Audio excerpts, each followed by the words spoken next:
left side, for example, is like, method and wisdom, the two wings you may have heard about for the Dharma. So it's kind of that. One is the method side, one is the wisdom side. And all the space around your hand is basically emptiness. So you're offering all that.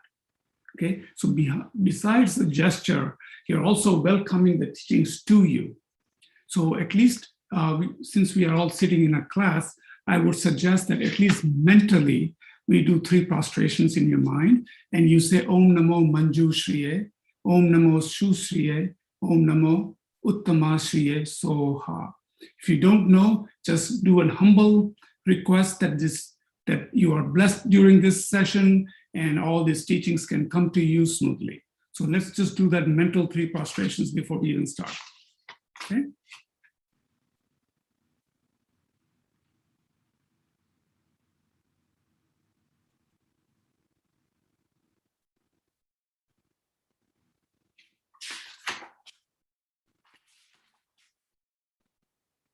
Okay, so the plan for today, depending on the time, if we don't get through everything, not to worry. My intention is to cover everything.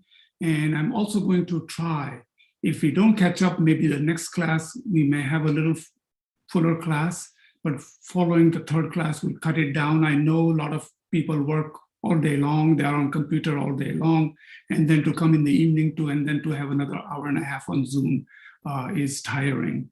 But depending on the mood and depending on your need, we will certainly we'll discuss that. Okay, so we'll go through a little calm abiding meditation, and we're going to go into a motivation. Obviously, 7-point meditation posture, everybody's familiar with it, but for those that are not, I'll go through that. And then we'll give an overview of establishing a daily practice. And we have a little analogy to get you going, to thinking in the right direction. And then we can also discuss what to expect in the coming weeks. And then we'll start with Lama Zopa Rinpoche's recommendations. Okay, there are several meditations, several ways to do it. There are some basic cadence to the practice, and then there's some mid-level and very advanced. And we're going to cover what they are and how they're conducted. Okay, and then of course, Lama Zopa Rinpoche talks about what to do in the morning, what to do in the evening. And then, of course, we need to know the purpose of the daily practice. And then we'll close with a meditation. If I get to at least the morning practices, time permitting, and not to the evening practices of the purpose, we'll then end with a closing meditation, and then we'll start next week with some of the topics and then other things that I want to cover. Is that okay? Okay, so let's just bring yourself here and now. You may have had a rough day, busy day, maybe an easy day, but for this time and moment that you are here in this session, you want to bring your mind to present, okay? So again, the 7 postures we talk about is keeping your back straight. You know, there's always like a stack of stones, they call it. If you're seated on a floor, obviously you're seated with a cross-legged, they're called Vajra position or half lotus position. That if I'm looking at everybody, most of us are sitting on a chair, no problem. There is no given position that you need to sit down. It is recommended if you're able to and you're flexible to sit in a Vajra position because it allows to keep your spine straight, allows the energy to flow, and so you keep your back straight. Again, we just talked about our legs. Either they are down on the floor, and if you can't reach it, the floor is cold, you can put a little pillow underneath it. Your arms are a little spread apart. You know, again, the whole idea is for this energy to flow through your body and not to get too tight, too constrained. Okay, your head is slightly inclined forward and you're gazing on the floor in front of you. And your jaw and mouth relaxed, teeth slightly apart, and lips slightly touching each other. And your tongue rests lightly on the upper palate behind the teeth. And your eyes in the beginning can be shut, but they prefer to keep it slightly open so you're aware and little light coming in. You're really just looking within. And then, so what you want to do now is just relax and scan your body and release any tension that you may have, you may be holding. Be comfortable.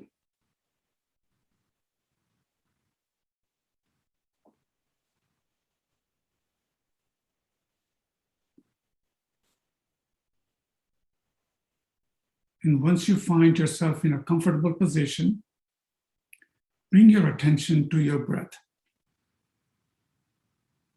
Breath is something neutral. We breathe every day, night and day. It's something very neutral. It's part of our system. So just bring your focus onto your breath and see it going in and going out. For some, you may just feel that cool tingling sensation at your nostril, or others find it comfortable focusing on their abdomen, going in and out as you inhale and exhale.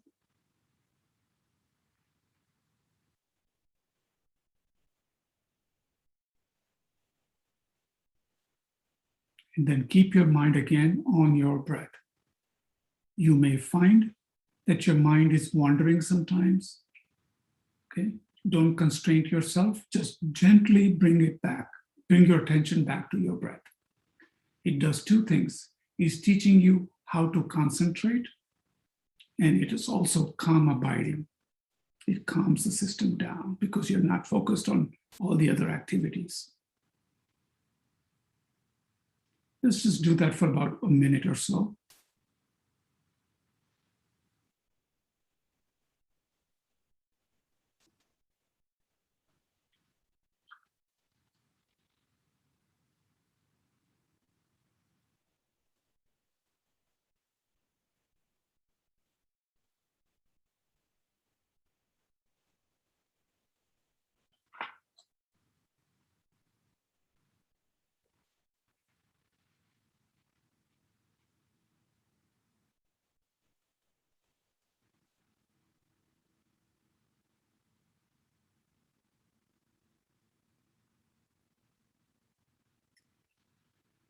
Now, with a calmer state of mind, let's set our motivation. Let's start with reflecting on why we are here. What is it that we hope to achieve or gain by studying this course that is entitled Establishing the Daily Practice? Inviting here are the various players of our lives: our father, our mother, all members of our family, all those that you work with, friends, even those who agitate us, those whose lives we read about in magazines or in the news or here on the TV, bring in different realms of existence, and being aware that all of us have exactly the same wish. We just want happiness, and we don't want suffering. And recognizing the very precious opportunity that we have in our life, having met teachings that provide us with the very method we need to free our minds from suffering and its causes, and achieve every quality of being for the highest happiness and benefit.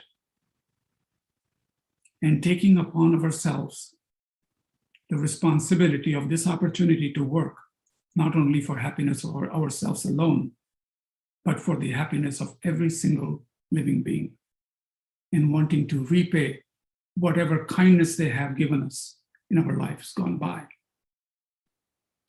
And then invoke to this place the presence of our teachers, our guides, our protectors, and various kind beings who help us in our path. Seeing them manifesting here in the place in the aspect of Shakyamuni Buddha, asking them to bless our mind to receive exactly the teachings that we need at this point in our spiritual development.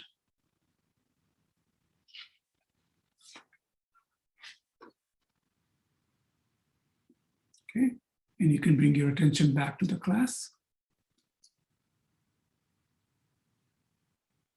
Okay, so we're going to start by talking a little bit about the eighth module, obviously just some logistics, some reading material that I referenced to. Then we're going to talk about a few topics, and this is all in the preparation. Remember, we have 5 or 6 modules. We'll discuss that a little bit later. But in the modules, we will establish a cadence. People usually want to know, tell me what is the first thing I do, what's the second thing I do, and that's what I'm here for, right? That's what we want to know right away. But I think we need to establish first why we want to practice. Why do you need to even establish the practice? So that's important. I think you heard a little bit of it on the video that you saw, but we're going to talk about a little bit about how sometimes we have insensitivity to Dharma, okay? And then we're going to discuss just a few points that Lama Zopa Rinpoche mentions about Lamrim is our last chance. And just so you know that the class meets every Monday. Oh, sorry. Okay, so I also want to, before we start, and we talk about Dharma practice. So first question in my mind is, what is Dharma? You know, we take it for granted. Oh, Dharma is this thing we do, all the Buddhists do, right? What is Dharma? First of all, let's just define that in our mind. Dharma is that which holds you back from suffering. That is the main meaning. Now, you can go into the details how, and it talks about the quintessential perfect example would be, it's a wisdom realizing emptiness. What that means is you understand what reality is. Once you know how reality is, and then our mind has perceived that directly, now your job is to eliminate all the mental afflictions, all the habits that we've created since lifetimes, and even in this life. You know, the way we think. So now when you practice something, what you're doing is you're slowly turning them into positive or eliminating those afflictions. So then your mind is clear, right? That's the point behind establishing a Dharma practice. So I figured let's start with that first. Okay, and now just a little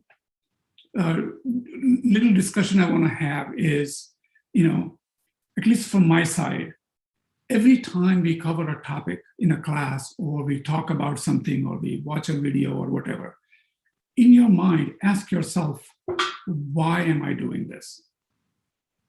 I think sometimes it's like one-way street, right? Somebody tells you this is a thing, it came from Lama Zopa Rinpoche, or my Geshe-la told me this is the syllabus, so we do it. But Buddha himself said, check it out. Right? So I would suggest to you that if something is not clear to you, we can always have question and answers. I will give you my email address. We can talk on the phone. But even there are other sources that are meaning. Sometimes they use Sanskrit words, sometimes some Tibetan words. And before you go further, and if you're stuck on what that is, find out what that means. And I think that will help you. Okay? Some of the people I want to at least thank and show my respect to, because I always go to Lama Yeshe archives. For my glossary, that's where I go. If I have a question with a practice, sometimes I will go to Venerable Thupten children's site. Obviously, I have Geshe-la teaching us all the time, so I have gobs of notes. Of course, Lama Zopa Rinpoche provides all these teachings and prayer books and the writings. And if you go to FPMT's site, just name it, you got it. And this is FPMT course, so all your literature comes from them. And we also want to think about the teachers and the students, senior students who have helped establish a lot of these syllabuses and training material. For example, a lot of this material comes from her name is Magnuson, if I remember her, Kendall Magnuson, 30 years of experience. So it's important to also think about that. If you think about Lamrim, the very first thing we talk about is quality of the teachings, quality of the teachers.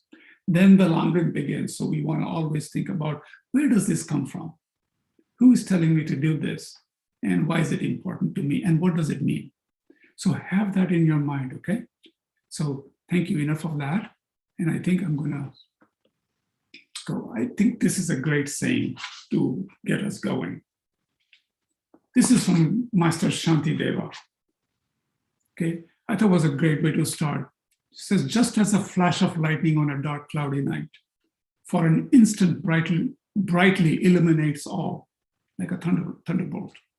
Likewise, in this world, through a might of Buddha, a wholesome thought rarely and briefly appears. Think about your day all day long. How many times do we really bring in Dharma? We see that as a part-time thing sometimes. At least I know, I'm talking in general. Some of you may be very, very adept to practicing.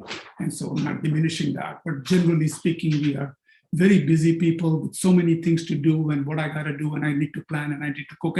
And we are lay people. So we have those duties and jobs and other things. But those thoughts do come. But establishing the daily practice, it starts to enter in everything you do, including work. So it's important to think that way, okay? So let's do an analogy here, for example. Okay, but before I even do analogy, I think I want to talk a little bit before this about a precious human rebirth. Okay, why do we call it precious? It's important because it is precious, because if you've taken some of the other courses in DB, I'm sure you've gone through Precious Human Rebirth. We heard some of the teachers talk about it on the video about Precious Human Rebirth. To make it precious, we are given this, what they call 8 leisures of freedoms and some richnesses. And I'll just run through a few of them. As you know, there are many sentient beings and many humans all over the earth and many worlds. However, when you think about it, for people who are trying to learn or understand this, think about it, you're born as a human being and not in one of those realms, the ghost realms or the hell realms or the animal realms, where you would not be able to learn the Dharma. That would be one of the freedoms that you have, right? You are born in a place where Dharma is taught or flourishes. Thankful that we are in the United States where we have the freedom and we are able to have these classes and be able to listen to the teachings. So isn't that a wonderful freedom, right? And let's talk about some of the richnesses that we have. Obviously, we are human beings. We are in a country, again, that allows us to practice. We have a generally speaking, well-functioning body and mind, right? At least we haven't committed what they call the 5 heinous crimes, and that would be killing your father, killing your mother, killing an arhat, harming a body of a Buddha maybe, or creating a chasm or schism, schism or divisiveness between the monks, things like that. Those are spoken in the meditation book. So we've been given this freedom, and the best thing, an opportunity to change our mind to a positive and remove those affliction, and then you're preparing for your next state of mind, right? That's the reason behind establishing the daily practice. It is almost akin to an analogy, and I want to talk about that a little bit before we go into the next piece here. And that is, in Tibet, traditionally, we talk about a leather and a butter analogy I want to bring. And if you think about it, butter is used to soften the leather, right? And so it softens and you can make your container and shape it the way you want it.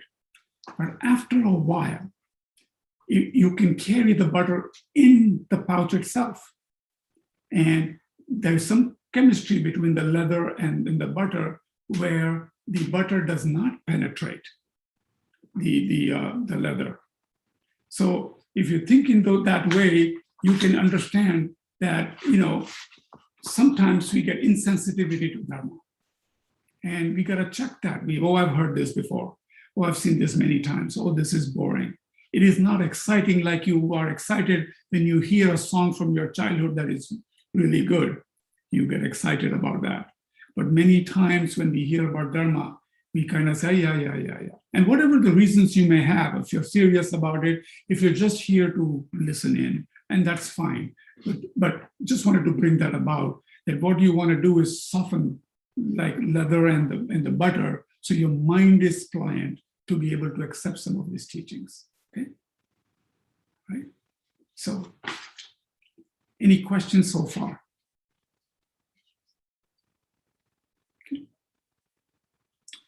I don't in the chat, Hemant, but if someone does have a question, feel free to raise your hand or just unmute. And you can ask. Okay. And I would even say to what I was just talking about, check within your mind. For example, with your parents or loved ones. We've had relationships in the past or in the near future, or we have a relationship, and realize how they have raised you, but you didn't get along maybe sometime. But if your mind has accepted some of these teachings over time, maybe you start to understand and you're much calmer. You understand that they're looking out for their happiness. Maybe you see things differently than before. If your sense of self is still very strong and you wind up blaming others, pointing fingers, then maybe the Dharma has not soaked in a little bit. So again, the analogy of butter and the leather, you want to soak the Dharma in so that you can actually incorporate that, okay? So think in those terms. So I know that next week we'll certainly be talking about what to expect in coming weeks, and we'll talk about setting the altar, 6 preparatory practices, and a lot of other things. But give me a second. I think I may have gone a little too far, and I want to make sure that these slides are not moving too fast. Give me 1 second. Okay, good. I think we are fine. So we'll go through really the way the practices are put together. We'll go through that. But I also would like to talk about a morning practice that Lama Zopa Rinpoche is suggesting, okay? And he suggests that when you first get up in the morning, you want to at least generate a right attitude of bodhicitta, thanking that you're alive today and you can do something positive. Set the right motivation. Then what he suggests is that we do this prostrations to 35 Buddhas. So somebody's sitting there saying, well, I can't prostrate, right? I have a body ailment or arthritis or whatever the case is. That's fine. You can do mental prostrations. But obviously, if you do them, it is only it's helpful. It's very good for you. But if you can't do it, perfectly fine to do it mentally. Some people do full prostrations, others choose to do half prostrations, and some people choose to sit and bow mentally, and that's fine.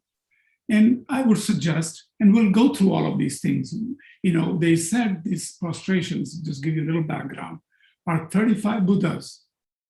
There's something called power of prayer.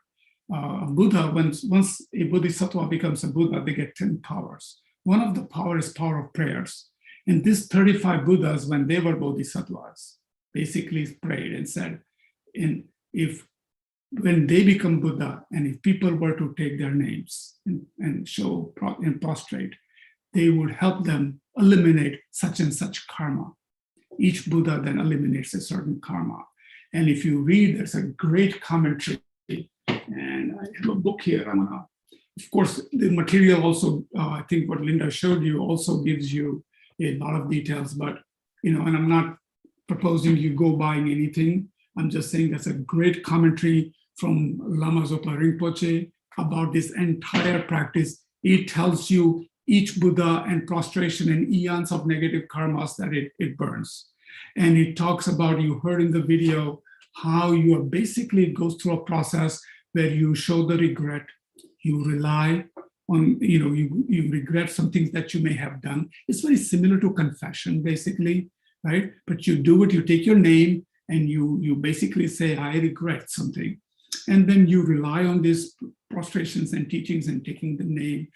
There's a remedy, you find an antidote, and you practice those things. And then obviously you have to have a resolve, trying to not do those or remove those mental afflictions from your system. And according to Lama Zopa Rinpoche, this is a very powerful practice. There are several purification practices. We'll discuss both, but this is the one he suggests that you do in the morning and make it part of your daily practice. So do prostrations to 35 Buddhas. Then obviously, once you do that, you want to do a little Guru Yoga and Lamrim. don't mind the words. We will go through all of these things. In our case, we'll practice, we'll do a Guru Yoga on Shakyamuni Buddha, some little Lamrim practice. Okay, and we'll go through that. And then what he suggests is to do a little bit of reading from Lamrim, 5 to 10 minutes in the morning, and then some mantra recitation. So let me kind of take a look at where I am with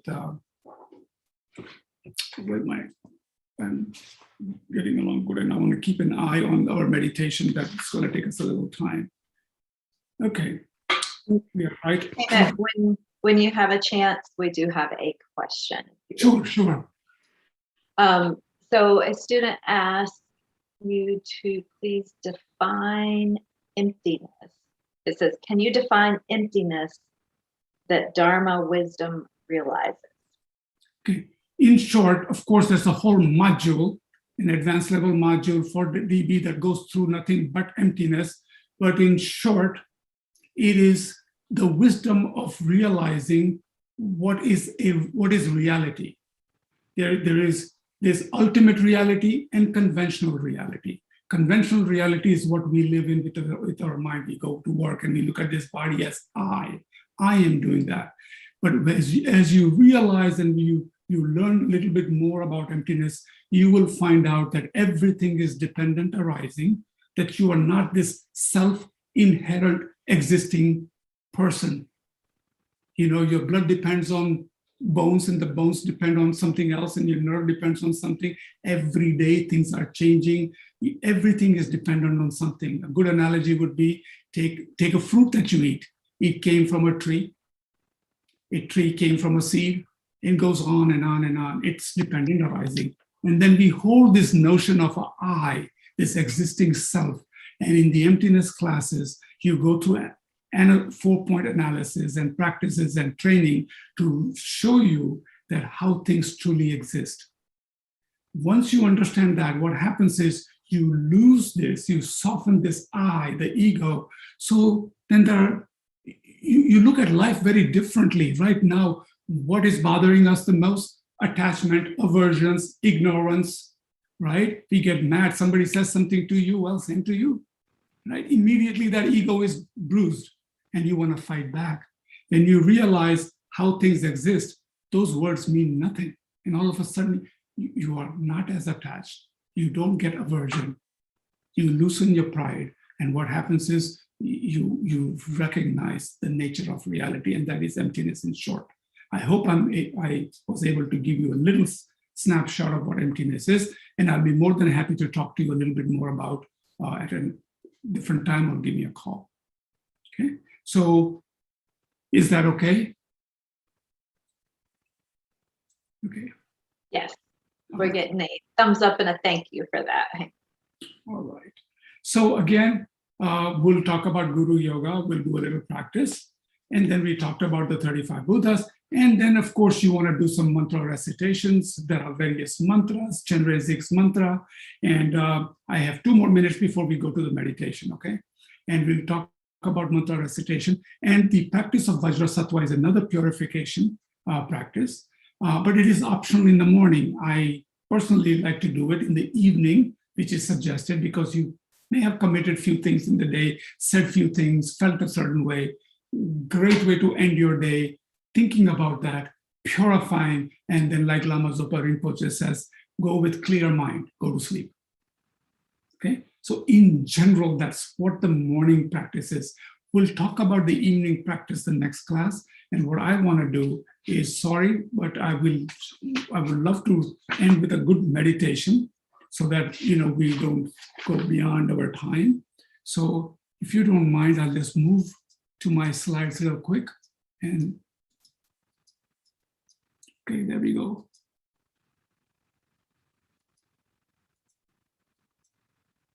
And there we go.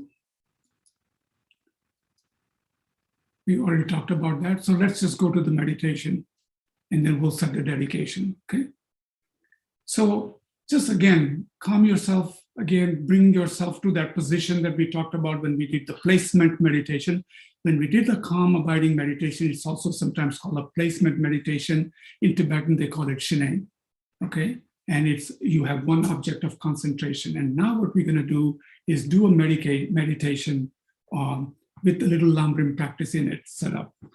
Okay. Meditation slide.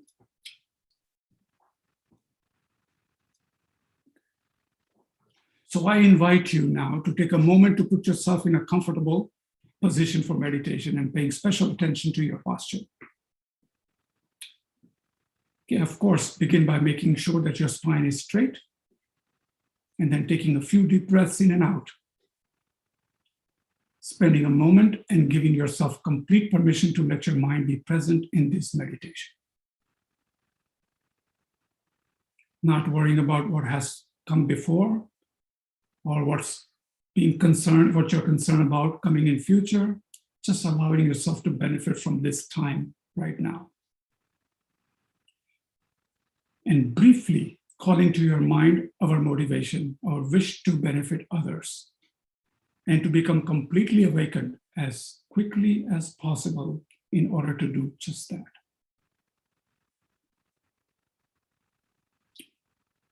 And then recognizing that as long as our minds are untrained, unconcentrated, it will be impossible to make real progress in our practice.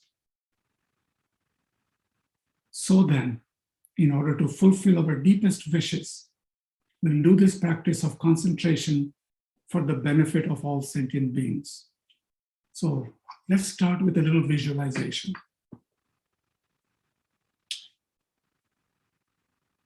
Visualize at the level of your forehead, about 2 meters, about 6 feet in front of you, a large golden throne. It is beautifully adorned with jewels and supported at each corner by a pair of snow lions. On the throne is a fully developed lotus. On that are the sun and the full moon discs. For knowledge's sake, sun represents emptiness, knowledge of emptiness or wisdom, and full moon represents bodhicitta. Upon the open lotus, sun and the moon, is seated Shakyamuni, Buddha, who has achieved perfect cessation of all suffering and obscurations and has attained all perfections and realizations.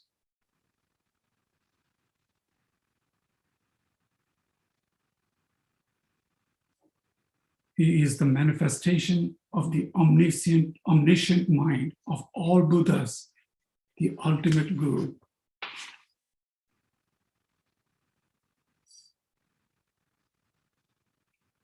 He is inseparable from your root guru, who shows unmistaken path and is bound with infinite compassion for you, to you, and to all sentient beings. If you don't have a teacher, if you don't have a guru, you don't need to worry. Just focus on the visualization of Shakyamuni Buddha as a teacher. His body is in the nature of golden light. It is very magnificent, and he wears 3 robes of a monk. His face is beautiful and has a loving smile.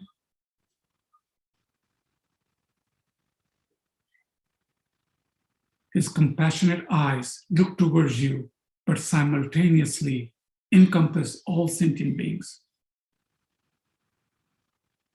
His mind, free of all judgment, critical thoughts, and accepts you fully. His eyes are long, narrow, and fine. His gaze is very peaceful. His eyes are half closed, or you can say half opened. His lips are red, and his hair is a blue-black. Each hair individually curls to the right. And on the crown of his head is a crown pinnacle, also called Ushnisha. The palm of his right hand rests on his right knee, and the middle finger touching the moon cushion.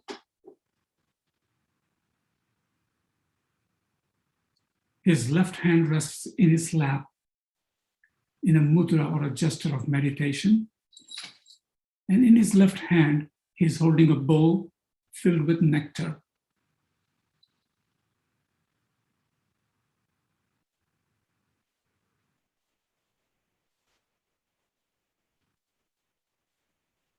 His body is in a Vajra posture, and he sits peacefully in the center of an interlaced beams of light.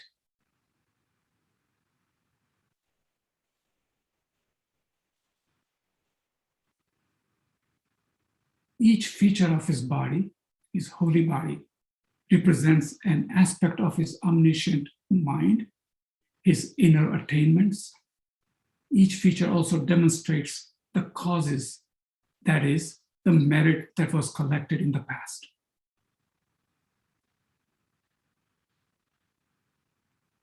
And no matter how much one looks at Shakyamuni Buddha, one never feels satiated. Supreme refuge Shakyamuni Buddha encompasses the Guru, the Buddha, the Dharma, and Sangha.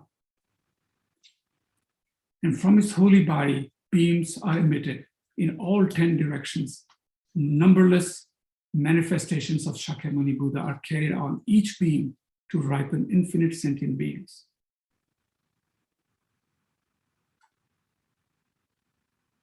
And then you can think, looking at you or looking at me with a compassionate eyes, Shakyamuni Buddha says, son or the daughter of the lineage, if you want to be liberated from the suffering of samsara, I will guide you now. I will guide you.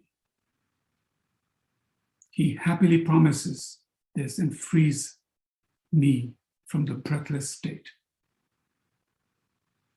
So holding this image in your mind as clearly as possible, with great energy of mind, allowing your mind to become completely absorbed into the image before us, the enlightened one, our teacher.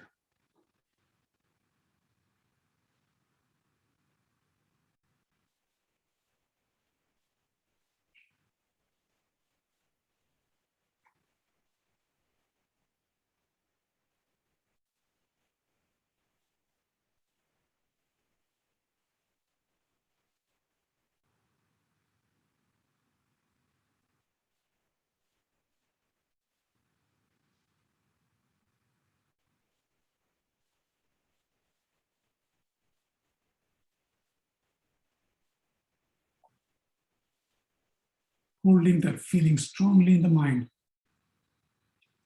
acknowledging that there is an enlightened one who only wants to teach and guide us, if only we can pay attention.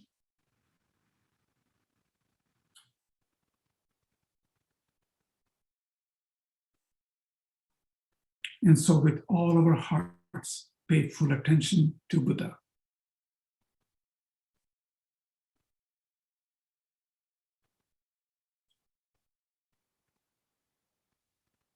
If the mind fades, concentrate on the brilliance of the golden light emanating from Buddha's body.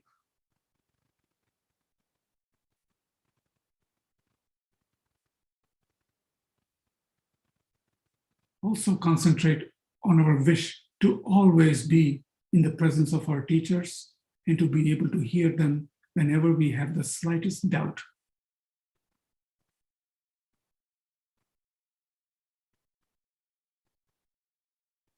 And realizing that Shakyamuni Buddha is not simply an image, he is an experience. So hold that meditation for one more minute.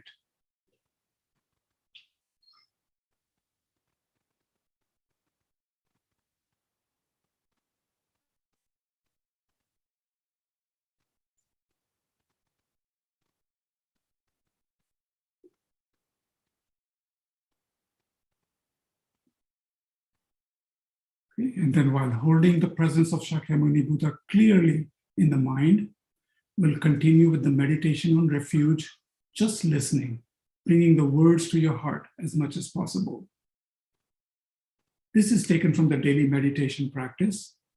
And what you think about when you do this refuge meditation is you think, around me are seated infinite father and mother sentient beings. They are completely intoxicated with unimaginable infinite sufferings of each of the 6 realms. They are wide-eyed, desperately looking for refuge, pitifully calling and screaming. So think, continuously circling in the samsara, the 6 realms. I have been tormented by suffering during beginningless rebirths until now. I have still not found the opportunity to be liberated from this.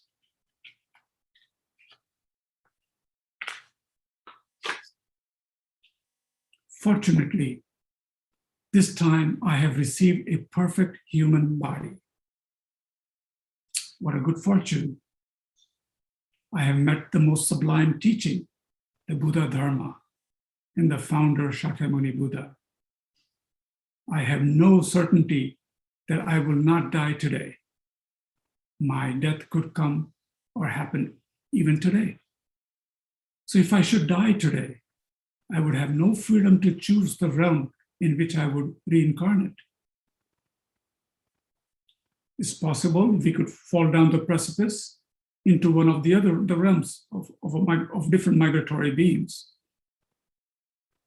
Although it is unlikely, if I were to achieve the body of a deva or a human, I would still be ceaselessly tormented by many hundreds of sufferings such as rebirth and old age and sickness and death, dissatisfaction, anxiety, lack of fulfillment, relationship problems, and so forth. And after that, I would again fall down into the lower realms. There's nothing to trust about being in the upper realms. So we've obtained this perfect human body with freedoms and richnesses, and I have been guided by sublime virtuous friend who reveals the path, and I have the wisdom to discriminate between the shortcomings of samsara and the benefits of liberation. Therefore, I should quickly achieve liberation from this terrifying samsara.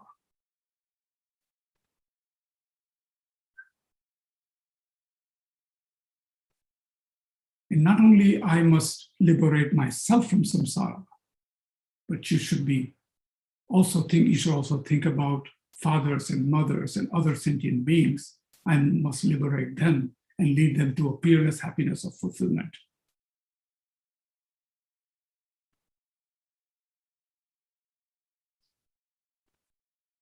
Therefore, together, I and each and every migratory being, equaling the sky, go for refuge to the Guru, the triple gem, the founder, the Buddha, the Dharma, and the Sangha. And there's a small chant you will hear often chanted during retreats and practices, and it goes like this: Om or Namo Guru Bhya, Namo Buddhaya, Namo Dharmaya, and Namo Sanghaya. There's a tune. It's, Namo Buddhaya, Namo Guru Bhya, Namo Buddhaya, Namo Dharmaya, Namo Sanghaya. And what that means is, to the Guru, I go for refuge. To the Buddha, I go for refuge. To the Dharma, I go for refuge. And to the Sangha, I go for refuge. Then visualizing a final purifying stream of white nectar and light pouring forth from the holy Guru Shakyamuni, Buddha's body and mind, cleansing myself and all beings of all suffering and the causes of sufferings. And you can again chant the same mantra, Namo Guru Bhya, Namo Buddhaya, Namo Dharmaya, Namo Sanghaya. Then in response to our sincere request for refuge, for protection, for guidance, for blessings, Shakyamuni Buddha then comes to the crown of our heads and melts into the stream of golden light and descends to our heart, becoming inseparably mixed with our minds.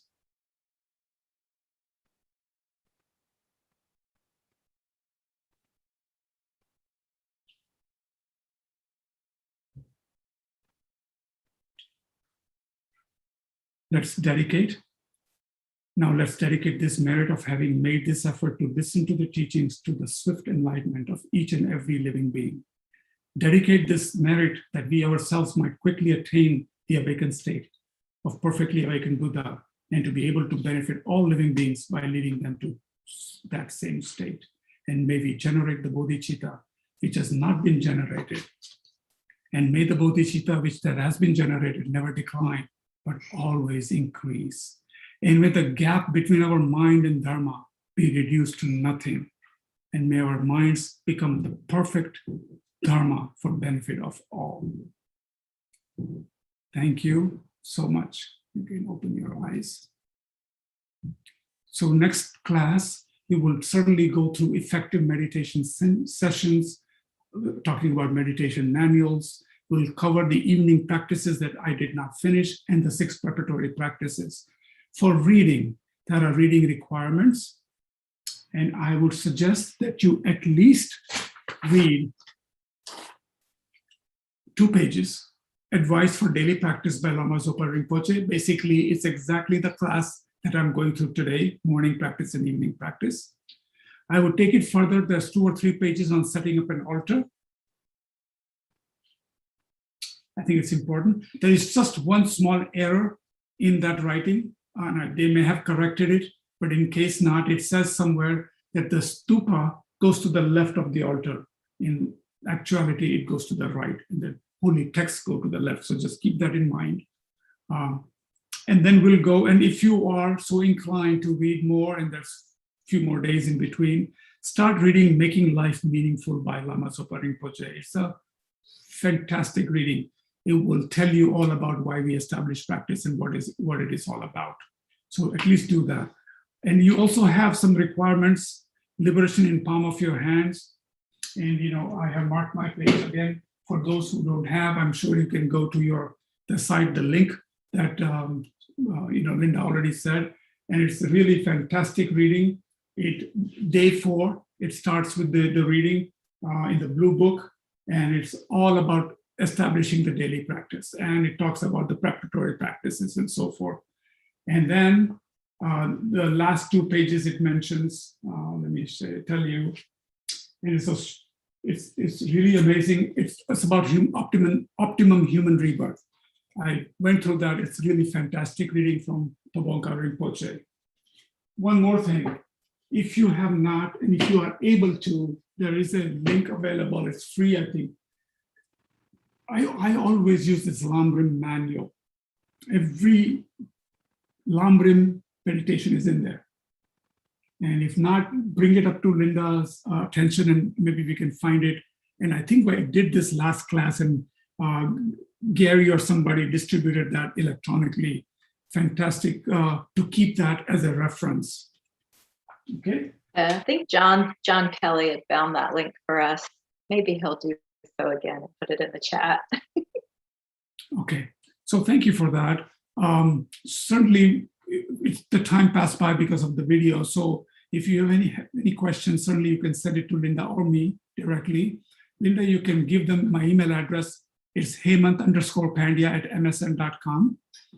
And love to talk to you guys. If you have any questions. If not, next class, we'll carve out a little time for question and answers.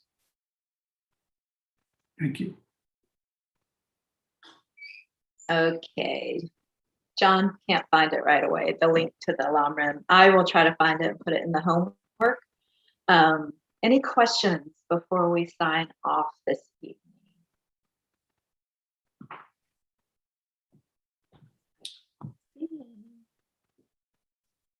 Right. So look for the homework. I will be posting it in a little while. But give me a few minutes to do so. And Hemant, thank you.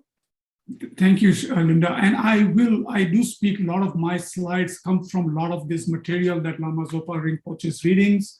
I again mentioned a lot of the glossaries and stuff like that. So always keep an eye out. If you see something that you don't understand, write it down. Let's all learn together, or go to the glossary and learn. So it sinks in a little bit more. So when you hear from Geshe-la these words, you know it. Okay, so thank you. Have a great night, and we'll meet Monday. Thank you so much. Thank you. Thank you, Hemant. Thank you, Heyman. Thank you, Linda. Good night, everybody. Linda. Thank you, Linda. Thank you. Good Good night, night. Thank you. Thank you, everyone.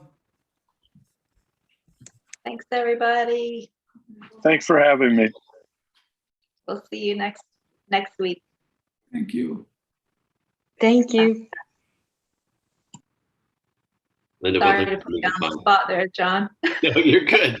You're good. I'm usually good at finding that stuff. I've pulled up I all think it the readings and might have downloads been, 2 years ago. yeah, I think it might have been the Lama Yeshe Wisdom Archive site, if I'm not mistaken. I'm sure I have it in some of Heyman's previous materials as well. So I'll be able to find it. Well, Can you still see me, Linda? I mean, if not, I can certainly find out and get back to you guys. Yeah, no, I'm sure I have it. I just can't get my finger on it immediately. yeah. Which one is that again, Linda? It's the Lam Rim outline. Yeah. And I know you found, John, I'm pretty sure you found it before. Yeah, take a look, John, what Heyman's And on. it is by Karen Wellham, Valham. And I think you found, if I'm remembering correctly, but of course, you know, I might not be. But I think that you did find a link to that whole book, if I'm not mistaken. Yeah, I know Gary I found it. Yep, there you go. Hold on one second. Mario found it? Awesome. Let me. Because if somebody ever says do a Lamrim meditation, bam, it's a There book. we go. Go follows the Lamrim. Oh, it's on fpmt.org. Okay, good. All right, awesome. Thank you so much, Mario. No problem. Thanks, John. as I always. just started this one again. Is this helpful while we're doing it, or is that going to just? I'm just kind of rebooting and starting over again. This is just a Lamrim year. I think also from Lama Yeshe Wisdom Archive. I just got that one too and started it on January 1st. It's really nice because there's like one page a day that you can read and, you know, kind of think about and meditate on. And Okay. so it's, yeah. So for, I mean, for this class, establishing a daily practice, it would probably be beneficial. But it's not required for this particular module. Right. If you haven't seen it yet, Hema, it's nice. It's a big, thick book, but it has like I have that and I've been reading it. yeah. I have it in Yeah, my I notes. just got it and started it, and I'm like, oh, I like this. Yeah, I like these one page. Yeah, every now and then I pick it up, read a couple of pages. It refreshes everything up, and it's really great. Mhm. Yeah, and it goes through like the Lam Rim, starting with the guru. Okay, Trying guys. to do my baby steps to get back on a regular practice after taking a little time off. So it's like going back to the gym, kind of. Well, Yeah. welcome back. And don't hesitate to connect with me if you have any questions or you want a real quick refresher. We can go to the path and a couple of things just to get you back to the cadence again. You know. Appreciate it. Thank you so much. Yeah. Thank now. you, guys. We'll see you next week. Sure. Bye now. Bye. Thanks, Heyman. Thank you.